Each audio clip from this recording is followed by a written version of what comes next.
बाद आपके board exam का पहला पेपर आपके हाथ में रहेगा जो कि है मराठी का।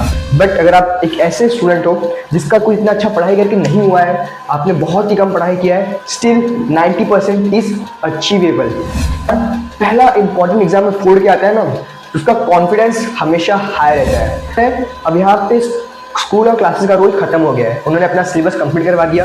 साइंस आपका जो ब्लैंक पेपर सेग्रीगेशन है, ये आपका सारे सब्जेक्ट्स के लिए एक एक पेपर होना चाहिए। इस बात को समझो, अगर इसको नहीं समझोगे तो आपका खेल बिगड़ जाएगा।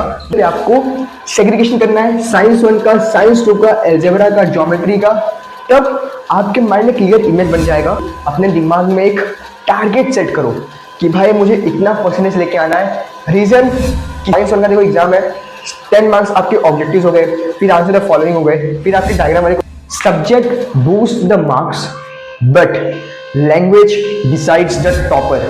पूरा फोकस अपने आप के ऊपर रखो, अपने स्ट्रेंथ एंड अपने वीकनेस को फोकस करो कि मुझे। हेलो अंडरपंडर्स, तो कैसे हो आप लोग? Myself Vinayak Dubey, your catalyst भैया, and once again wishing you all a very happy new year. ये साल आपके लिए धमाकेदार जाए, आपके बोर्ड एग्जाम के पॉइंट ऑफ व्यू से आप बढ़िया परसेंटेज लेके आओ, जिससे कि आप, आपके पेरेंट्स एंड आपके क्लोज वन प्राउड फील करें आपके ऊपर, एंड अपने क्लास 11 की जर्नी के लिए भी आपके लिए बेस्ट हो।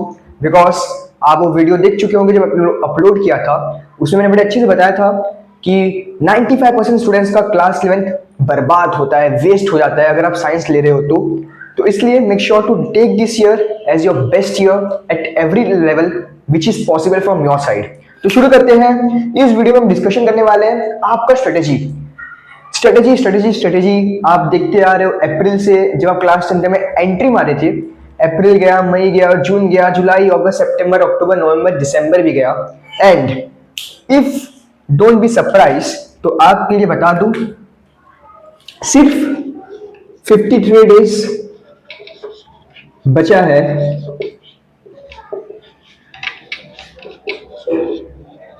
बोर्ड एग्जाम के लिए। समझ रहे हो?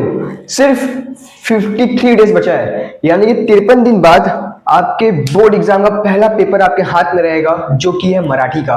वैसे वीडियो आपका शाम तक आएगा, रात तक हो जाएगा, तो आपको सिर्फ 52 डेज बचा है। बिकॉज हम नेक्स्ट दिन को अगर देख रहे हो तो फिर 52 डेज बचे हैं आपके बोर्ड एग्जाम के लिए। अब देखो, यहाँ पे सबसे पहले आपको ये फील कराना चाहता हूं कि पहला पॉइंट इस वीडियो का ये है कि डोंट रिग्रेट। क्या है भैया? Don't regret but realise. क्या समझे? इसका मतलब समझ में आया? ये रिग्रेट वर्ड, आप ये जो रिग्रेट और आर है, रियलाइज, ये दोनों आर का बहुत इंपॉर्टेंट रिलेशन है, क्योंकि ये आर दिखाएगा कि आप कहां पे स्टैंड आउट करोगे क्लास 10th में भी और अपने लाइफ में भी। देखो, बात ऐसा है, मार्कर ले लो। बात ऐसा है कि अभी तक आपने कैसा पढ़ा, कितना पढ़ा, किस तरीके से पढ़ा, वो मैटर करता है। बट उससे ज्यादा ये मैटर करता है कि ये 53 डेज में आप कैसे पढ़ने वाले हो, किस तरीके से पढ़ने वाले हो, कैसे मॉक टेस्ट दोगे, कैसे रिवीजन करोगे, सब कैसे करोगे। ये 53 डेज वो डिसाइड करेगा कि बोर्ड एग्जाम में आपका कितना परसेंटेज आने वाला है। बिकॉज ये 53 डेज आपके लाइफ के मोस्ट प्रीशियस 53 डेज है। रीजन इज कि अपने लाइफ का सबसे पहला इंपॉर्टेंट एग्जाम देने जा रहे हो, और जब अपना कोई इंसान पहला इंपॉर्टेंट एग्जाम में फोड़ के आता है ना, तो उसका कॉन्फिडेंस हमेशा हाई रहता है। मैं क्लास 10th के बाद क्लास 12 का एग्जाम दिया, डर नहीं था, बिकॉज क्लास 10th में मैंने अच्छा खासा परसेंटेज लेके आया था। और किसी भी, ये आपके एकेडमी के पॉइंट ऑफ व्यू से नहीं, ये जो आपका जो क्लास 10th है, ये आपका सारे स्पीयर्स में, ये आपका सारे स्पीयर्स में हर तरीके से आपको हेल्प करेगा, सिर्फ एकेडमिकली नहीं। ये आपको एक कॉन्फिडेंस देगा, किसी भी फील्ड में जाओगे, चाहे आपका जॉब हो, चाहे आपका कोई भी कॉम्पिटिटिव एग्जाम हो, चाहे कोई स्पोर्ट्स में, किसी भी चीज में आपको मुझे कॉन्फिडेंस देगा कि मैंने कमबैक किया था लास्ट के दिनों में। अगर आप स्टार्टिंग से एक सिंसियरली पढ़ाई करते आ रहे हो, तब तो बहुत अच्छी बात है यार, तब तो you can aim for 97-98%, because at this point of time 2026 में अब वो कंपटीशन ना 95% प्लस का हो रहा है, बिकॉज हर कोई 90% लेके आ रहा है। असली मजा 95 के ऊपर आ रहा है। बट अगर आप एक ऐसे स्टूडेंट हो जिसका कोई इतना अच्छा पढ़ाई करके नहीं हुआ है, आपने बहुत ही कम पढ़ाई किया है, still 90% is achievable and it's a realistic for you, because वो 90 प्लस की बात ही अलग है जो कि आप फील करोगे, आपको एक सुकून देगा। तो इस पॉइंट को समझो कैसे पढ़ना है, अभी आप प्लान करो, बिकॉज जो हुआ वो बीत गया, अब उसको दोबारा से पास्ट में जाके उसको रिकरेक्ट नहीं कर सकती। तो ये पॉइंट आपको समझ में आ गया होगा। अब नेक्स्ट पॉइंट पे आते हैं, पहले इसको रफ कर देते हैं। अब आपके इस वाले में सबसे इंपॉर्टेंट कौन चीज आता है जो कि आपको करना चाहिए। अब देखो, अब आपका कुछ लास्ट के दिन बचे हैं, कुछ डेज बचे हैं, मंथ भी नहीं बचे हैं, सिर्फ 1 महीना बचा है। तो ये ऐसा नहीं कि 3 महीने 4 महीने तो मैं आपको बोलूँ कि ये चैप्टर को ऐसे करो, ये आपको हमेशा बताते आया हूँ। और ऑलमोस्ट बहुत सारे बच्चों का, बहुत सारे का ऑलमोस्ट सबका सिलेबस तो कंप्लीट हो गया स्कूल और क्लासेस में। अब वो स्टूडेंट के ऊपर है। अब यहाँ पे स्कूल और क्लासेस का रोल खत्म हो गया है, उन्होंने अपना सिलेबस कंप्लीट करवा दिया। साइंस 1 के 10 चैप्टर्स, साइंस 2 के 10 चैप्टर्स, अलजेब्रा के 7 चैप्टर्स, सॉरी अलजेब्रा के 6 चैप्टर्स, ज्योमेट्री के 7 चैप्टर्स, ये सब उन्होंने करवा दिया है। हिस्ट्री के सारे चैप्टर्स, ज्योग्राफी के सारे चैप्टर्स उन्होंने करवा दिया है। अब यहाँ से स्टूडेंट्स का डिवीजन होगा, किसी स्टूडेंट का 2 चैप्टर बचा है, किसी का 4 बचा है, किसी का 6 बचा है, किसी का पूरा कंप्लीट है। अब वो स्टूडेंट्स का यहाँ पे डिवीजन हो गया होगा चैप्टर्स के बेसिस पे। तभी आपको अपने हिसाब से प्लान करना है आपके लेवल पे कि आपका कितना बच रहा है, आपको किस तरीके से आगे बढ़ना है। बिकॉज मैं यहाँ पे अगर एक स्पेसिफिक चैप्टर के हिसाब से बताऊंगा तो आपको रिलेट करना पड़ेगा कि आपको बाकी चैप्टर्स में कैसे करना है, जो कि मैं आपको आगे बताने वाला हूँ। अब यहाँ पे एक इंपॉर्टेंट पॉइंट ये आता है जो कि अभी आपको करना है। ये वीडियो देखने के बाद ही आपके पास एक पेपर होना चाहिए और उस पेपर में आपको जो बता रहा हूँ वो करना है। ये आपका जो नेक्स्ट पॉइंट है वो है, वैसे तो मैं कह रहा था वाइट पेपर, बट आपको करना है ब्लैंक पेपर सेग्रीगेशन। मैं क्या सोच रहा हूँ यार कि न्यू ईयर में सबसे पहले रिजोल्यूशन लेता हूँ कि हैंडराइटिंग सही करने का, क्योंकि मेरा कॉलेज में बड़ा फटाफट असाइनमेंट कर करके हैंडराइटिंग एकदम खत्म। सेग्रीगेशन, न्यू ईयर सेग्रीगेशन, अरे ब्लैंक पेपर सेग्रीगेशन। इसमें बेसिकली आपको करना क्या है ये समझो। आपको करना ये है कि सबसे पहले आपको एक ब्लैंक पेपर लेना है। It can be your ruled paper और it can be your blank paper, depending on you. एक बड़ा सा पेपर आपके पास होना चाहिए। ये देखो मान लो आपका पेपर है, ठीक है, ये आप पेपर ले लिए।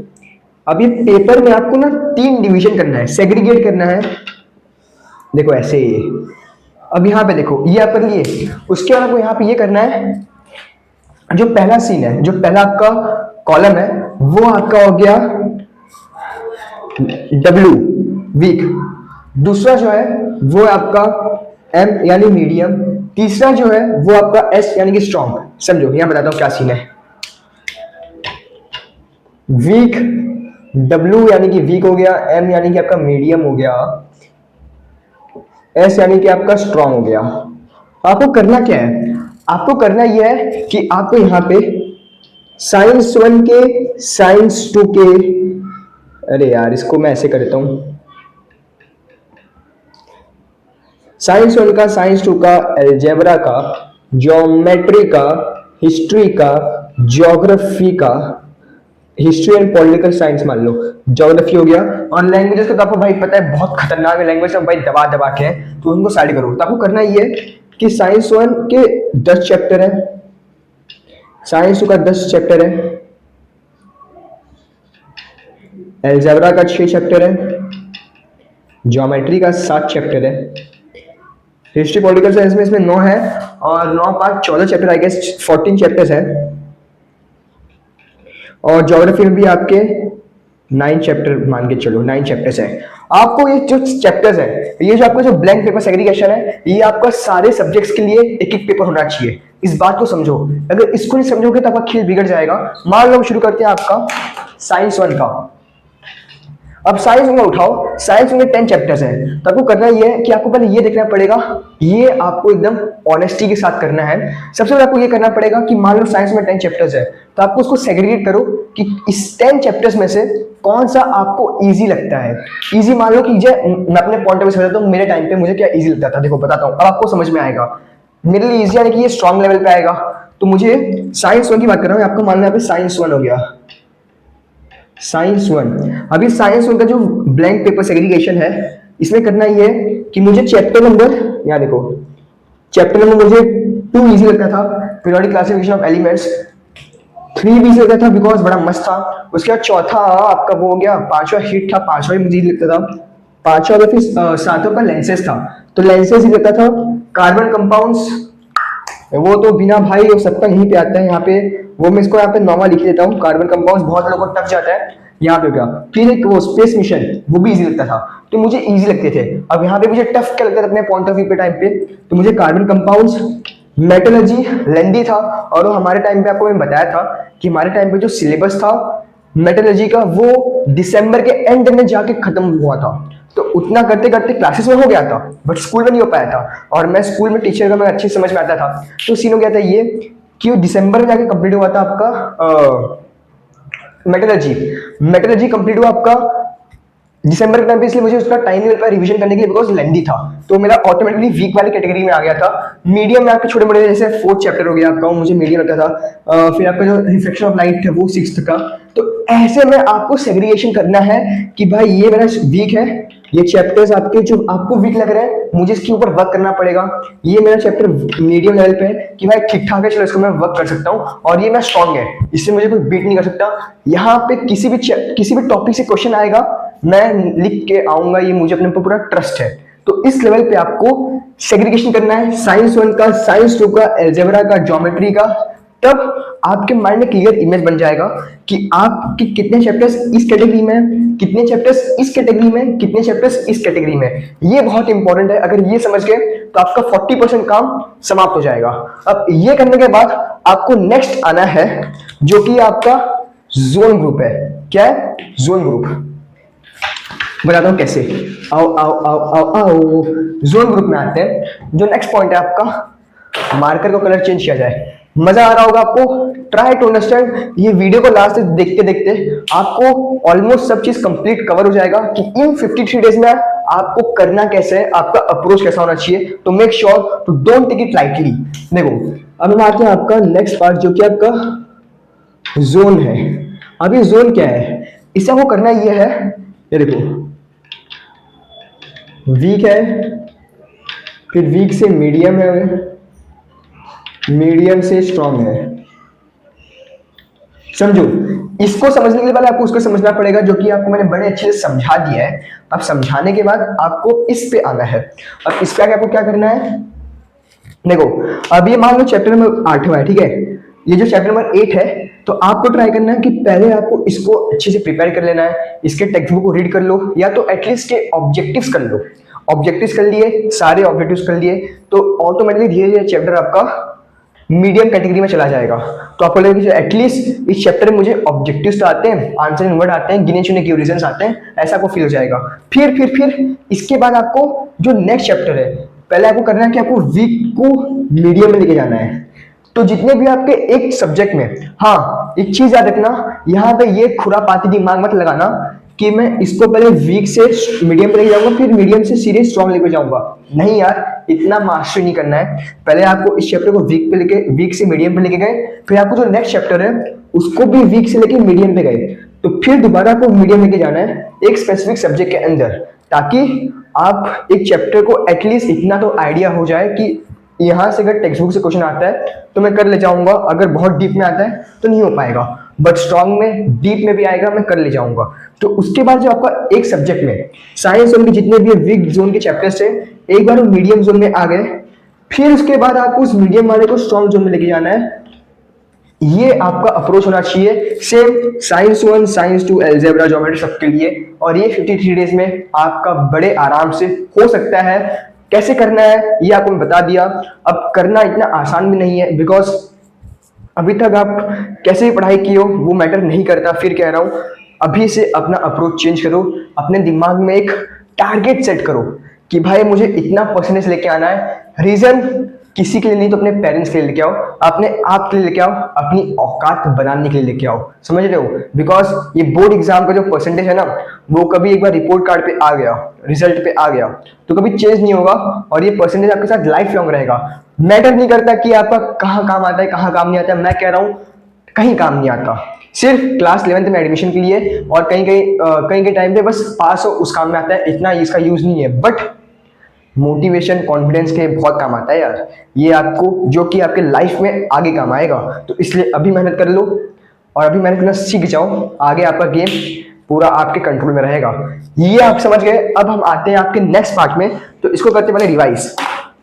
ये आपको डेली करना है और एक एक सब्जेक्ट को उठाओ यार। तो अब आपका स्कूल बंद हो गया है, अगर स्कूल चालू रहेगा तो आपको कुछ प्रीलिम्स का एग्जाम होगा, ऐसा मुझे फील हो रहा है, तो उसको स्टार्ट करो। उसके बाद आपका प्रैक्टिकल भी स्टार्ट होने वाला है, तो इसको प्लान करो कि आपका प्रैक्टिकल कब से स्टार्ट हो रहा है, बिकॉज आपको सारे कैलकुलेशन करके बैठना है। ऐसे चिल मोड में मत रहो कि जो होगा देखा जाएगा। इस मोड में रहोगे तो मैं खुद कह रहा हूँ यार नहीं ला पाओगे जो पर्सन आप एम कर रहे हो। तो इसलिए यार एक ही बार एग्जाम दे रहे हो, प्लीज फोड़ के आ जाओ, हमेशा अपने आप को थैंकफुल रहोगे। देखो अब आगे बात करते हैं कि अब नेक्स्ट स्ट्रेटेजी क्या होना चाहिए हमारा इन 53 डेज के अंदर। और एवरी डे काउंट्स, हर एक दिन जैसे जैसे पास होगा वो 53 का 52 होगा, 51 होगा, 40 होगा, 30 होगा, 20 होगा, एंड एक टाइम आएगा कि just 1 day to go for board exam. And अगर आप इस 53 डेज में प्रिपेयर हो जाते हो तो you will enter in exam hall without any regret, और फोड़ के आओगे, ये गारंटी मैं देता हूं। चलो अब आगे बढ़ते हैं, भाई मजा आ रहा है, पढ़ते रहो यार। आपका काम सबसे आसान है, आपको बस पढ़ाई करना है। पंखा चल रहा है, आपके पास एक रूम नहीं है, कोई बात नहीं, मेरे पास रूम था, मैं चौल में पढ़ता था, पानी भी भरता था, रात को चार्जिंग लाइट जला के पढ़ता था, सुबह भी जला के पढ़ता ताकि पेरेंट्स डिस्टर्ब ना हो, और फिर भी मैंने फोड़ा यार। तो आप लोग तो फोड़ ही सकते हो। चलो आगे बढ़ते हैं। नेक्स्ट जो आता है अब मॉक टेस्ट। अभी मॉक टेस्ट का क्या सीन है? मॉक टेस्ट में आपको करना ये है कि बेसिकली आपको हर अल्टरनेट डेज, यानी कि अल्टरनेट डेज पे आपको मॉक टेस्ट देना है। कैसे देना है? टाइमर लगा के, समझ रहे हो? अभी मॉक टेस्ट क्या होता है, क्या करना रहता है इसमें, एग्जैक्टली क्या सिनेरियो रहता है, वो आप कहो तो मैं कमेंट कर देना, मैं उसके ऊपर एक डिटेल वीडियो लेके आऊंगा जिसमें आपको मैं सारी चीज बताऊंगा कि मॉक टेस्ट होता क्या है, देते कैसे हैं, टाइमर कैसे लगा कैसे करते हैं, किस टाइम फ्रेम में आपको देना चाहिए, सारी चीज बताऊंगा। कौन सा आपको सप्लीमेंट यूज करना चाहिए मॉक टेस्ट देने के लिए, यहाँ बता दूं तो मॉक टेस्ट बेसिकली आपको सब्जेक्ट के पैटर्न के हिसाब से जो आपका बोर्ड एग्जाम होने वाला है, मान लो कि 40 मार्क्स आपका साइंस वन का एग्जाम है, तो साइंस वन का देखो एग्जाम है, 10 मार्क्स आपके ऑब्जेक्टिव्स हो गए, फिर आंसर द फॉलोइंग हो गए, फिर आपके डायग्राम वाले क्वेश्चंस हो गए, तो उसमें 3 में से 2 करना है, फिर ब्रीफ में 4 में से 3 करना है मान लो, तो उस हिसाब से आपका 40 मार्क्स का पेपर रहता है, उसी वे में आपको मॉक टेस्ट कहते हैं। इसी तरीके से आपको मॉक टेस्ट सॉल्व करना है।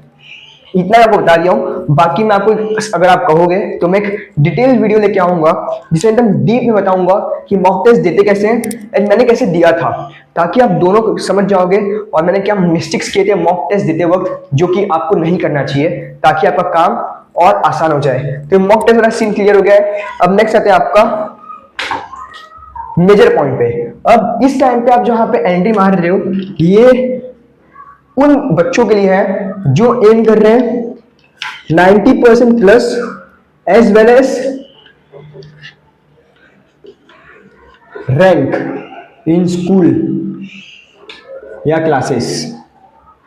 देखो भैया, हर किसी का सपना होता है कि मैं क्लास में फर्स्ट आऊं, क्लास में टॉप 3 में आऊं, ट्यूशन में आऊं, स्कूल में आऊं, हर जगह टॉप 3 में आऊं, जो कि आप में से भी किसी का बहुतों का होगा, तो ये उनके लिए काम आएगा। अब एक चीज याद रखना जो आपको मैं कहने जा रहा हूं, subject boost the marks but language decides the topper, और कह सकते हैं लैंग्वेज डिसाइड द रैंकर्स। समझ रहे हो? बेसिकली आप में से बहुत सारे बच्चे होंगे, और इनफैक्ट आज 1 जनवरी है, मैं 2-3 दिन पहले एक स्टूडेंट से बात किया था और एक और स्टूडेंट से बात किया था, एक ग्राउंड में बात किया था और एक मैसेज से बात किया था। तो बेसिकली उसका बहुत मस्त मार्क्स आया था, शी स्कोर्ड 87% इन प्रीलिम्स। और एक और स्टूडेंट है जिसका भी मार्क्स बढ़िया आया था, बट बहुत सारे ऐसे स्टूडेंट्स हैं जिनका लैंग्वेजेस में मार्क्स कम आ रहा है, और वो भी लैंग्वेज में लोग हासिल कर रहे हैं, थोड़ा सा स्ट्रगल कर रहे हैं, बिकॉज लैंग्वेज में अगर आपका मार्क्स अच्छा आएगा तो ओवरऑल आपका जो परसेंटेज है वो बूस्टअप करेगा। देखो आप में से मेजॉरिटी स्टूडेंट का भी ये सीन होगा कि इंग्लिश है, ये आपका इंग्लिश हो गया, ये आपका हिंदी हो गया, ये आपका मराठी हो गया। तो इंग्लिश भी आपका 80 मार्क्स का है, हिंदी में आपका 80 मार्क्स का है, मराठी भी आपका 80 मार्क्स का है, ठीक है। अब आप में से मेजॉरिटी स्टूडेंट्स इस सिनेरियो में होंगे कि 40 से 55 के बीच, अरे यार इसको अच्छे से करते, रुको एक सेकेंड। मेजॉरिटी आप में से ये सीन होगा, ये आपका इंग्लिश हो गया, ये आपका हिंदी हो गया, आपका मराठी हो गया। तो इंग्लिश में अभी तक मुझे ऐसा फील हो रहा है, अपने टाइम पे जो डेटा था और आप लोग के हिसाब से मुझे ऐसा लग रहा है कि आप में से मेजॉरिटी स्टूडेंट्स 40 से 55 के बीच में होंगे आउट ऑफ 80। हिंदी में आप लोग 55 to 65 के बीच में हो गए आउट ऑफ 80। और मराठी, जो जिनका मदर टंग मराठी है, तो उनके लिए एक्सपेक्ट कर रहा हूँ कि लोग 65 ज्यादा हो गया यार, उनके लिए भी ये सेम है, 55 to 65 के बीच में होंगे आउट ऑफ 80।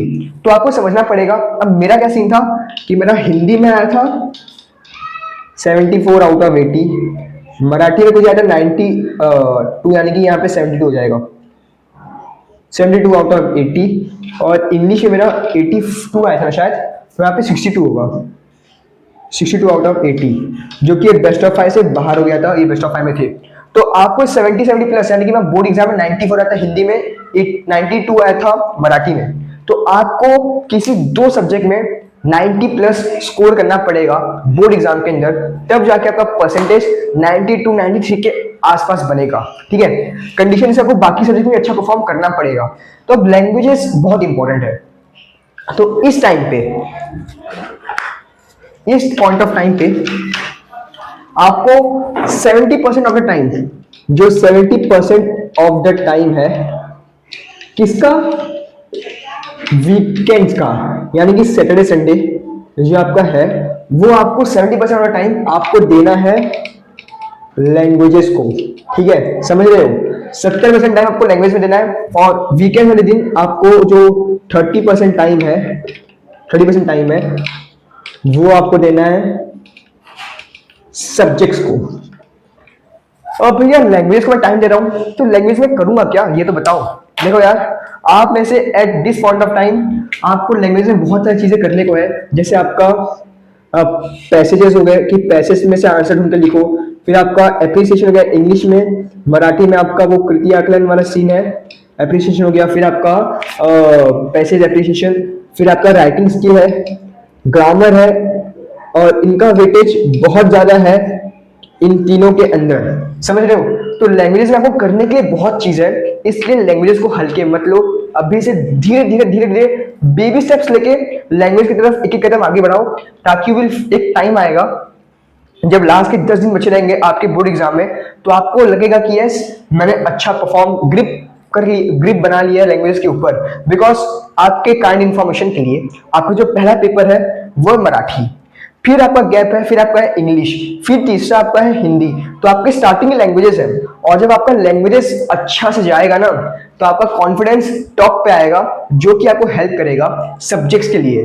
देखो कॉन्फिडेंस का भी रोल बहुत इंपॉर्टेंट होता है, साइकोलॉजिकल फैक्टर्स होते हैं जो कि एग्जाम के टाइम पे बहुत मैटर करता है, जो कि मैंने भी मिस्टेक्स किया था एग्जाम दिन, जो एग्जाम डे था उस दिन।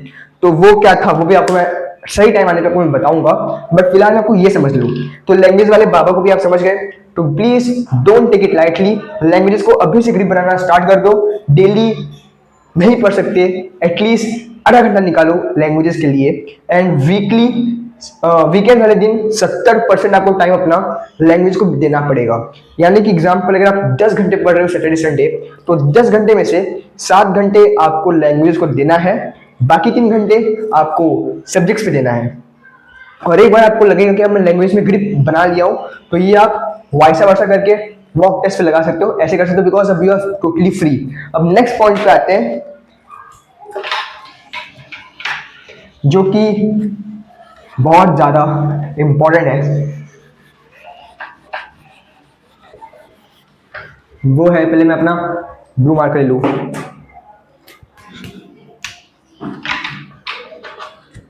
आपको डेली, देखो मैं लैंग्वेज का तो चीज अलग हो गया, बट स्टिल आपको ये 5 से 10 दिन, जो आपके स्टार्टिंग जब 5 से 10 दिन है, उसमें आपको कोट्स फाइंड कर लेने हैं, poem and passage, poem and prose के ऊपर कोट्स फाइंड कर लिए। फिर आपको स्टार्टिंग एंडिंग फाइंड कर लेना है, किसके लिए, लेटर राइटिंग हो गया आपका इंग्लिश का, हिंदी का, मराठी का लेटर राइटिंग हो गया, फिर आपको स्पीच राइटिंग हो गया, तो उनके स्टार्टिंग एंडिंग फाइंड कर लेना है, स्टार्टिंग एंडिंग फाइंड कर लो। एंड और कोई ऐसी चीजें बच नहीं रही है, तो डेली ये आपको 5 से 10 दिन के अंदर एक एक 15 मिनट दे दो, 15 मिनट दे के आपको ये जो चीजें हैं उन्हें कवर कर लेना है। बिकॉज क्योंकि आपको लैंग्वेजेस जो है वो इसलिए भी इंपॉर्टेंट है कि उसमें आप कैसे लिखते हो, क्या कोई कोट्स ऐड कर रहे हो, कुछ ऐसी चीजें ऐड कर रहे हो जो कि बेसिकली आपको हेल्प करे कि एग्जामिनर के ऊपर एक अलग इंप्रेशन डालने में। तो ये सब चीजें आपको काम आएगा। अब कैसे यूज करना है उसके लिए भी मैं आपके लिए वीडियो जरूर लेके आऊंगा। एक वीडियो में सब नहीं बता पाऊंगा ना, वीडियो बहुत लंबा हो जाएगा एंड फिर you will be burn out कि भैया नए साल वाले दिन परेशान करती है। ये भी पॉइंट कवर हो गया है। अब इसी के साथ आपका ऑलमोस्ट सारी चीज मैंने बता दिया है, कैसे करना है, क्या करना है। डेली आपको अच्छे से पढ़ाई करना है। 10 घंटे दे रहे हो तो 10 घंटे में से आपको पूरा इफेक्टिव वे में पढ़ना है। बिकॉज डेली यहां से लेके अगर आपको कैलकुलेशन बताऊं तो 53 डेज बचे हैं, ठीक है। ये 53 डेज में अगर आप डेली 10 घंटे पढ़ाई कर रहे हो तो आपका हो जाएगा 530 घंटे। और जो 530 घंटे जो एकदम फोकस में पढ़ाई करता है तो 530 क्या आपका 500 घंटे का फोकस स्टडी मान लो। फोकस्ड वो आपको आराम से 90% प्लस दिलवा ले जाएगा। कंडीशन इसकी सही डायरेक्शन में लगा रहा है, काम हो जाएगा। अब हम आते हैं अपने वीडियो के लास्ट पॉइंट पे जो कि बहुत इंपॉर्टेंट है एंड वो है क्या है, वो है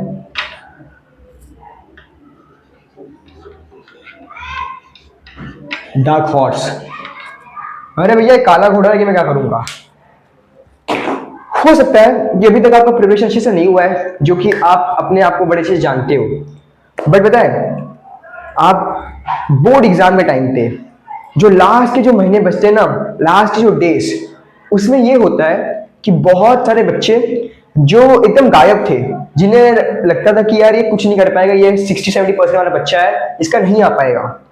और आप नोटिस भी करोगे आपको जब रिजल्ट आएगा तो जब आप अपने फ्रेंड से पूछोगे उनके परसेंटेज बोर्ड एग्जाम के, तो यू विल फाइंड आउट कि कुछ ऐसे स्टूडेंट्स होंगे जो कि स्कूल में परसेंटेज उनका अच्छा नहीं आ रहा था, बट बोर्ड एग्जाम में उन्होंने बहुत तगड़ा परफॉर्म किया, एक्सेप्शनल परफॉर्म किया। Reason is dark horse. गायब हो जाओ, अंडरग्राउंड हो जाओ। अभी पूरा फोकस अपने आप के ऊपर रखो, अपने स्ट्रेंथ एंड अपने वीकनेस के ऊपर फोकस करो कि मुझे ये टॉपिक्स आते हैं, ये नहीं आते, तो जो आते हैं मैं उसको रिवीजन करते रहूं ताकि मैं उसे भूल ना जाऊं, और जो नहीं आते उनको मैं कैसे जो बताया था वीक से मीडियम, मीडियम से स्ट्रॉन्ग लेवल पे लेके आऊं।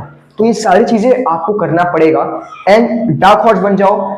मान लो कि किसी को आपसे कोई एक्सपेक्टेशंस नहीं है एंड अपना एम क्लियर रखो कि मुझे ये XYZ परसेंटेज लेके आना है।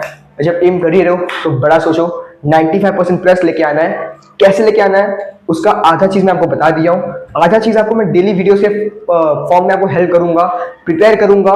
अब आप बताओ कि आपको कौन सा टाइप का हेल्प मुझसे चाहिए क्लास 10th के रिलेटेड, जो कि मैं आपके लास्ट के मोमेंट में कर सकता हूँ। कमेंट करके आप बता देना, और कोई भी डाउट हो तो बिंदास आप कमेंट कर सकते हो। ये चीज आई होप आपको समझ में आई होगी स्टार्टिंग से लेके एंड तक। Please don't take it lightly, last का मोमेंट है, मस्त पढ़ाई कर लो, फिर आपको छुट्टी ही छुट्टी रहेगा भाई। एग्जाम में क्या है, चिल मोड रहना, फिर आगे देखा जाएगा क्या करना है, उसका टेंशन मत लेना। दैट्स ऑल, तब तक के लिए tata bye bye and 1 5 epoxy pentane, all the very best.